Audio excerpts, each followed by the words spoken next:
Hi guys, welcome back to this episode of A Director's Cut. Today I'm here with Anya Patel, the director of the new movie Lost at Earth. Hi everyone. So our first question for you today is, how does your product use or challenge conventions, and how does it represent social groups? Yes, so that is a great question. Our film both uses and challenges conventions that are typical to the science fiction genre we chose. So we use space settings, aliens, or otherworldly creatures in a weird sounding alien-like language. These are all common conventions of the sci-fi genre. Whilst we did stick to a lot of common conventions, we wanted to use our creativity and challenge certain conventions. So instead of typical green or weird-looking aliens, we made ours look human-like. We did not portray them to be dangerous or evil, as aliens are often depicted in sci-fi movies, but instead we simply made them confused or scared. We wanted the characters to be relatable and challenge the stereotype or misconception that all unknown creatures are evil and dangerous. The universe is not a moral plane of black and white. A lot of things lay in a morally gray area. To emphasize this, we wanted to show that just because someone seems bad because they are different does not mean they are malicious. As for social conventions, we portrayed the relationships of the characters as you would see in real life. There's a clear friendship bond shown in our film opening. We used shared emotions of fear and anger in their bonds, just as regular human relationships do. Again, we wanted to make them relatable and produce empathy from the audience. The social issue we wanted to focus more on was the topic of conspiracy theories and the fear of the unknown that is commonly talked about.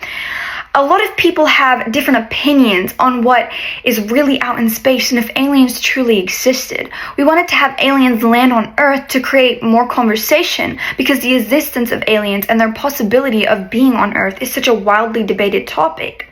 We wanted to perhaps raise questions or doubts about common beliefs held about aliens.